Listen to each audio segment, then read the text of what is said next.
सदैव बनी रहे। तो आज हम सुनेंगे कार्तिक मास की कथा का चौथा अध्याय। इस अध्याय को आप अंत तक प्रेम पूर्वक सुनिएगा।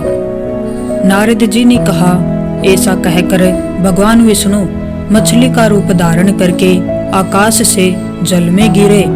उस समय विंध्याचल पर्वत पर तप कर रहे महर्षि कश्यप अपनी अंजलि में जल लेकर खड़े थे।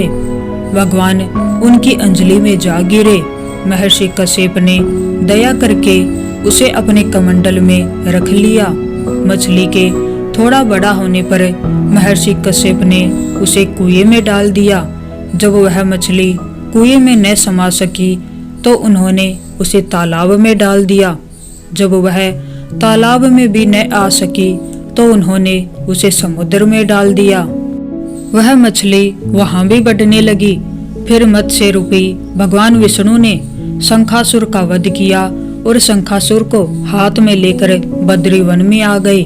वहां उन्होंने संपूर्ण ऋषियों को बुलाकर इस प्रकार आदेश दिया, मुनीश्वरों, तुम जल के भीतर बिखरे हुए वेद मंत्रों की खोज करो और जितनी जल्दी हो सके उन्हें सागर के जल से बाहर निकाल लाओ। तब तक मैं देवताओं के साथ प्रयाग में ठहरता हूँ। तब उन तपोबल संपन्न महर्षियों ने यज्ञ और बीजों सहित संपूर्ण वेद मंत्रों का उद्धार किया। उनमें से जितने मंत्र जिस ऋषि ने उपलब्ध किए वही उन बीज मंत्रों का उस दिन से ऋषि माना जाने लगा। तदंतर सब ऋषि एकत्र होकर प्रयाग में गए। वहां उन्होंने ब्रह्मा जी सहित भगवान विष्णु को उपलब्ध हुए सभी वेद मंत्र समर्पित कर दिए। सब वेदों को पाकर ब्रह्मा जी बहुत प्रसन्न हुए। उन्होंने देवताओं और ऋषियों के साथ प्रयाग में अश्वमेघ यज्ञ किया। यज्ञ समाप्त होने पर सब देवताओं ने भगवान से निवेदन किया, हे भगवान विष्णु, इस स्थान पर ब्रह्मा जी ने खोए हुए वेदों को पुनः प्राप्त किया है और हमने भी यहाँ आपके प्रसाद से यज्ञ भाग पाए हैं। अतः यह स्थान पृथ्वी पर सबसे श्रेष्ठ पुण्य की वृद्धि करने वाला एवं भोग तथा मोक्ष प्रदान करने वाला हो। साथ ही यह समय भी महापुण्यमय और ब्रह्मघाती आदि महापापियों की भी शुद्धि करने वाला हो तथा तय स्थान यहाँ दिए हुए दान को अक्षय बना देने वाला हो, यह वरदान दीजिए। भगवान विष्णु बोले, देवताओं, तुमने जो कुछ कहा है वह मुझे स्वीकार है। तुम्हारी इच्छा पूर्ण हो। आज से यह स्थान ब्रह्म क्षेत्र के नाम से प्रसिद्ध होगा। सूर्य वंश में उत्पन्न राजा भागीरथ यहाँ गंगा को ले आएंगे और वह यहाँ सूर्य कन्या यमुना से मिलेंगे। ब्रह्मा जी और तुम सब देवता मेरे साथ यहाँ निवास करो। आज से यह तीर्थराज के नाम से विख्यात होगा। तीर्थराज के दर्शन से तत्काल सब पाप नष्ट हो जाएंगे। जब सूर्य मकर राशि में स्थित होंगे उस समय यहाँ स्नान करने वाले मनुष्यों के सब पापों का यह तीर्थ नाश करेगा। यह काल भी मनुष्यों के लिए सदा महान पुण्य फल देने वाला होगा। माघ में सूर्य के मकर राशि में स्थित होने पर यहाँ स्नान करने से सालों के आदि फल प्राप्त होंगे। देव भगवान विष्णु देवताओं से ऐसा कहकर ब्रह्मा जी के साथ वहीं अंतर्ध्यान हो गए। तत्पश्चात इंद्रादि देवता भी अपने अंश से प्रयाग में रहते हुए वहां से अंतर्ध्यान हो गए। जो मनुष्य कार्तिक में तुलसी की जड़ के समीप श्री हरि का पूजन करता है वह इस लोक में संपूर्ण भोगों का उपभोग करे अंत में वैकुंठ धाम को जाता है। चलिए अब सुनते हैं ठाकुर जी और उनके प्यारे से भगत की कहानी। कहते हैं कि कार्तिक मास में जो भी ठाकुर जी की कहानी सुनता है उसे अनंत गुना पुण्य फल मिलता है। एक बार की बात है, एक संत जगन्नाथपुरी से मथुरा की ओर जा रहे थे। उनके पास बड़े सुंदर ठाकुर जी थे।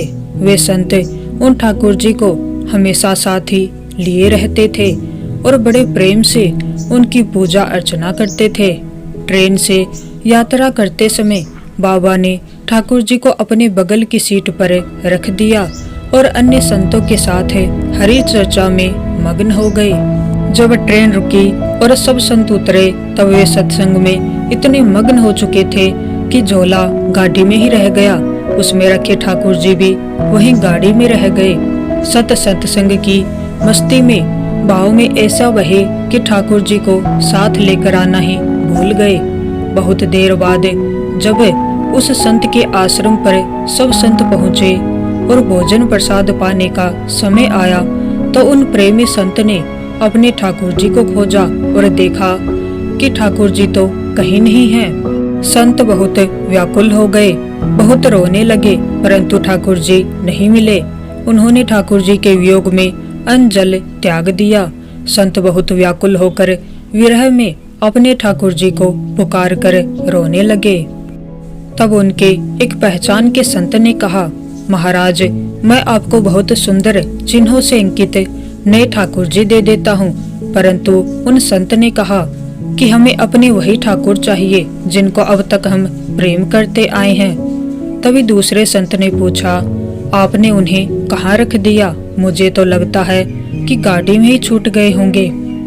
एक संत बोले, अब कई घंटे बीत गए हैं, गाड़ी से किसी ने निकाल लिए होंगे और फिर गाड़ी भी बहुत आगे निकल चुकी होगी। सब संत महात्मा को लेकर स्टेशन पहुँचे। स्टेशन मास्टर से मिले और ठाकुर जी के गुम होने की शिकायत करने लगे। उन्होंने पूछा कि कौन सी गाड़ी में आप बैठकर आए थे। संतों ने गाड़ी का नाम स्टेशन मास्टर को बताया तो वह कहने लगा, महाराज, कई घंटे हो गए हैं, यही वाली गाड़ी ही तो यहाँ खड़ी हो गई है और किसी प्रकार भी आगे नहीं बढ़ रही है। न कोई खराबी है न कोई अन्य दिक्कत है। कई सारे इंजीनियर सब कुछ कर चुके हैं परंतु कोई खराबी दिखती है नहीं। महात्मा बोले, अभी आगे बढ़ेंगे भी कैसे? ठाकुर जी मेरे सिवा कहीं अन्यत्र कैसे चले जाएंगे? वे महात्मा अंदर ट्रेन के डब्बे के अंदर गए और ठाकुर जी वहीं रखे हुए थे जहां महात्मा ने उन्हें पधराया था। अपने ठाकुर जी को महात्मा ने गले लगाया और जैसे ही महात्मा गाड़ी से उतरे तो ट्रेन अपने आप आगे बढ़ने लग गई। ट्रेन का चालक, स्टेशन मास्टर तथा सभी इंजीनियर आश्चर्य में पड़ गए और बाद में उन्होंने जब यह पूरी लीला सुनी तो वे गदगद हो गए। उसके बाद वे सभी जो वहां उपस्थित उन सभी ने अपना जीवन संत और भगवंत की सेवा में लगा दिया। भक्त जहाँ मम पग धरे तहाँ धरूं मैं हाथ, सदा संग लायो फिरूं कभू न छोड़ू साथ। अर्थात भगवान कभी भी अपने भगत का साथ नहीं छोड़ते हैं। मान्यता है किसी देवता किसी भगवान को उनके बालपन वाले रूप में दर्शन करना अपने आप में एक अत्यंत दुर्लभ घटना है, जिसके लिए देवता लोग भी युगों तक राह देखते हैं। एक लोकप्रिय कहानी के अनुसार एक बार भगवान शिव भी योगी का रूप धारण कर गोकुल आए थे ताकि भगवान कृष्ण को बाल रूप में देख सके। इस पूरे दृष्टांत पर अनेक भजन गाए गए हैं। श्रीमद् भगवत के अनुसार यह देखकर कि भगवान शिव को भगवान कृष्ण के बाल स्वरूप में दर्शन करने के लिए किन किन कठिनाइयों का सामना करना पड़ा, ऋषि नारद ने भगवान शिव तथा भगवान कृष्ण दोनों को आमने सामने ही पूछ लिया। नारद ऋषि यह जानकर गदगद हो गए कि भगवान शिव व भगवान कृष्ण दोनों ही एक दूसरे को भगवान कहकर संबोधित करते थे और दोनों यह बताते थे कि वह एक दूसरे के भगत हैं। उस समय ऋषि नारद ने उन दोनों से विनती की कि आखिर कौन किसका भक्त है, यह सच्चाई बताई जाए। तब भगवान शिव ने प्रकट किया कि वे तो हमेशा से ही भगवान कृष्ण के भगत रहे हैं और जिस जिस रूप में उन्होंने अवतार लिया है, शिव ने एक भगत बनकर सेवक के रूप में कृष्ण की सेवा की है। भगवान शिव ने यह भी सूचना दी कि वे तो भगवान कृष्ण के सबसे बड़े भक्त हैं। यह सुनकर भगवान कृष्ण मुस्कुराए और तुरंत उत्तर दिया कि चूंकि भगवान शिव उनके भगत हैं इसलिए वे स्वतः ही उनके भगत हो जाते हैं। यह वार्तालाप सुनकर नारद ऋषि की आंखों से आंसू बहने लगे और वह दोनों देवताओं के आगे नतमस्तक हो गए। यह उनके अनेक उदाहरणों में पहला अवसर था जब भगवान कृष्ण ने यह कहा कि वे अपने भक्तों के सेवक हैं।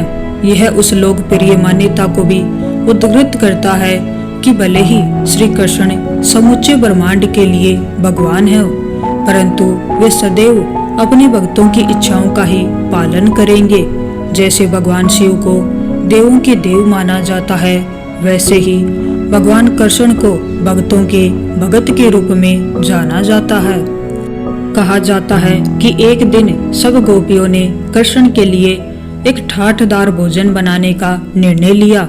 अपने घरों के नृत्य प्रति कार्य पूरे करने के बाद उन्होंने लगातार कई घंटे मेहनत करके अपने प्रिय कृष्ण के लिए उत्तम भोजन तैयार किया। घंटों की मेहनत के बाद उन्होंने बनाए गए भोजन को सुशोभित बर्तनों में परोसा और कृष्ण के पिता नंद राय के घर चलकर गई। जब उन्होंने उस घर में प्रवेश किया तो देखा कि सभी अतिथि खाने की मेज के चारों ओर तथा कृष्ण उनके बीच में बैठे थे और माँ यशोदा उनके हाथ धुलवा रही थी। जैसे ही अतिथियों ने गोपियों और उनके द्वारा लाए गए भोजन को देखा तो उन्हें ग्लानि महसूस होने लगी, क्योंकि उन्होंने तो अभी अभी भोजन कर लिया था। सबने सोचा कि अपनी मेहनत को व्यर्थ होते देखकर गोपियों का तो दिल ही टूट जाएगा, किंतु गोपियों की दृष्टि तो केवल भगवान कृष्ण पर थी और वे उनकी ओर ही देखे जा रही थी।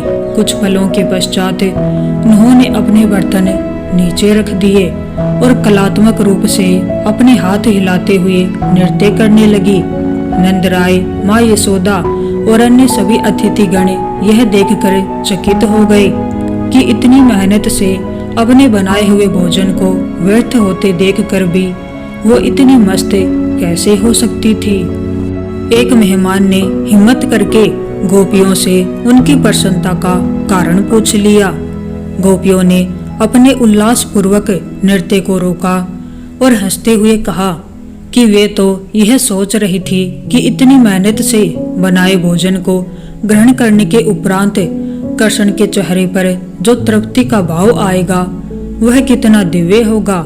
जब हम यहाँ पहुंची तो हमारी आंखों ने कृष्ण के चेहरे को देखा और हमें उनके चेहरे पर तृप्ति का वही भाव दिखाई दिया। इस बात का तो कोई महत्व ही नहीं कि उन्होंने किसके हाथ का बना भोजन खाया, क्योंकि उनका तो जीवन ही कृष्ण की तृप्ति के लिए है और उनके तृप्त चेहरे को देखना मात्र ही उनके जीवन की सबसे बड़ी खुशी थी। ऐसी अद्भुत कहानियां ही हैं जिनसे हम समझ सकते हैं कि वे देवता कितने तेजस्वी होंगे जो अपने भक्तों में भक्ति की ऐसी गहरी भावना भर दें।